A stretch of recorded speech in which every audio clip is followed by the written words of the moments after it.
Halo teman-teman yang berbahagia, berjumpa kembali dengan saya Dr. Andri, spesialis kedokteran jiwa dari Rumah Sakit EMC Alam Sutra, Tangerang.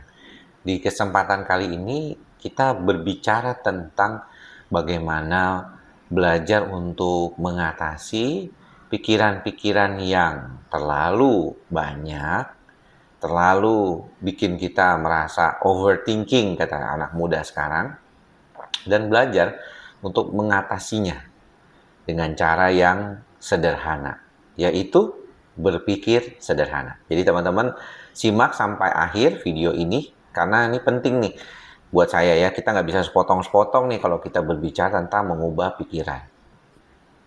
Teman-teman, di dalam praktek sebagai dokter jiwa, saya mengetahui sekali bahwa kami sebagai dokter jiwa punya kekurangan juga. Apalagi teman-teman sejawat saya yang kerja di rumah sakit umum daerah, menangani pasien sampai 50 per hari dengan waktu yang sangat singkat. Apa mungkin melakukan psikoterapi? Apa mungkin melakukan konseling yang efektif? Biasanya karena teman-teman sejawat ini mungkin sudah berpengalaman, mereka dibekali dengan cara diagnosis yang tepat dan cepat dalam waktu tempo yang singkat. Namun edukasi psikoterapi tidak selalu bisa dilakukan dengan segera.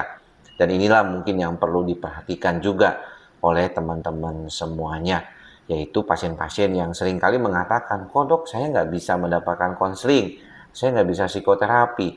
Sedangkan pikiran kecemasan saya ini kan bukan cuma selalu dengan berkaitan dengan obat ya dok ya. Betul sekali. Jadi begini ya teman-teman ya. Problem yang berkaitan dengan masalah kecemasan ini, pada awal pertama kali datang ke dokter, biasanya kita akan obati dulu dengan obat. Ya, dengan obat. Karena kalau tidak pakai obat, biasanya hasilnya juga kurang bagus. Ya, karena apa? Seringkali jadi lambat. Ya, pasien itu akan merasakan kok nggak baik-baik ini. Karena mengubah pikiran ataupun belajar untuk mengatasi pikiran-pikiran yang negatif pada saat kondisi memang belum stabil agak susah. Jadi nggak heran kalau teman-teman mengatakan, kok saya kesulitan ya berpikir yang secara positif. Dengan cara yang ini, saya rasakan ada kesulitan untuk itu. Bagaimana caranya supaya saya harus bisa lebih mengatasi pikiran negatif ini dengan segera? Makan makan obat dulu deh sementara. Ya, pakai obat deh sementara. Baru setelah kondisinya membaik, nah ini dia beberapa teman kan akan sering ya saya encourage atau saya dukung atau saya dorong untuk belajar ikhlas, sabar, dan sadar. Sekarang kita mau belajar tentang berpikir sederhana. Berpikir sederhana ini tidak mudah teman-teman ya. Saya usianya sudah 44 tahun ini. Dan kalau saya memperhatikan saya sendiri dengan proses kesadaran, meditasi, saya melihat bahwa waktu usia di 20-an, saya banyak maunya juga ya, kepingin ini, kepingin itu ya. Tetapi sebenarnya cita-cita saya tuh sederhana. Setelah lulus dokter, saya kepingin jadi dokter jiwa. Tujuannya kenapa? Karena waktu itu dokter jiwa itu sedikit. Dan saya kepingin kalau bisa membantu dari orang-orang yang mengalami masalah kejiwaan. Khususnya masalah kejiwaan yang bukan orang tuh identik sama dokter jiwa. Orang identik dengan dokter jiwa itu kan dikatakan orang gila katanya dulu itu. Padahal kan enggak selalu. Saya belajar kepengen memberikan depresi, cemas, psikosomatik sebagai pikiran saya terkait dengan bagaimana mengelola pikiran itu menjadi lebih bagus. Dan itu tujuan saya menjadi dokter jiwa. Dalam perjalanannya, makin bertambah usia, kompleksitas masalah makin banyak, saya juga merasa bahwa kalau saya terus berpikir yang fokusnya kemana-mana, maka saya akan susah untuk mengatasi pikiran saya ini.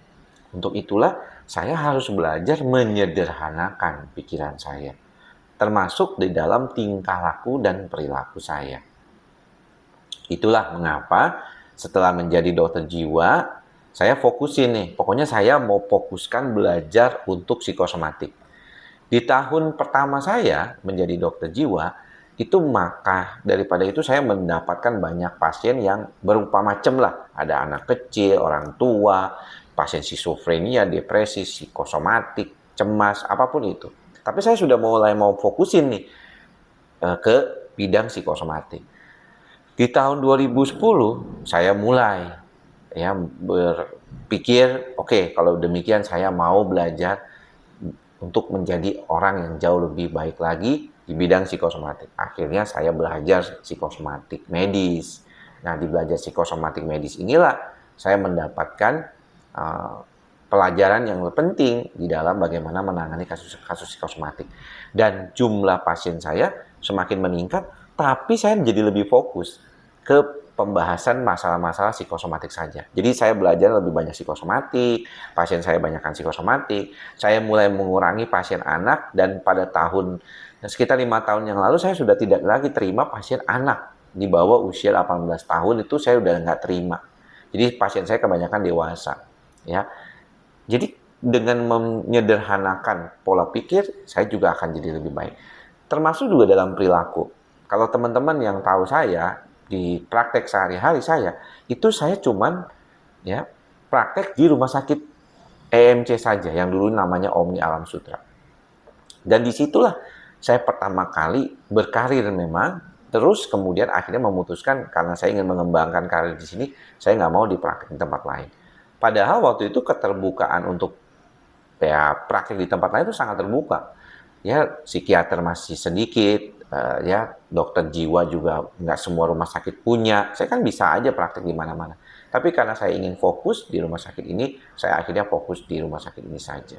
Dan itu membawa manfaat, karena jadi saya lebih tenang, tidak terlalu banyak pikiran kemana-mana gitu ya. Dan itu yang menjadi lebih baik lagi.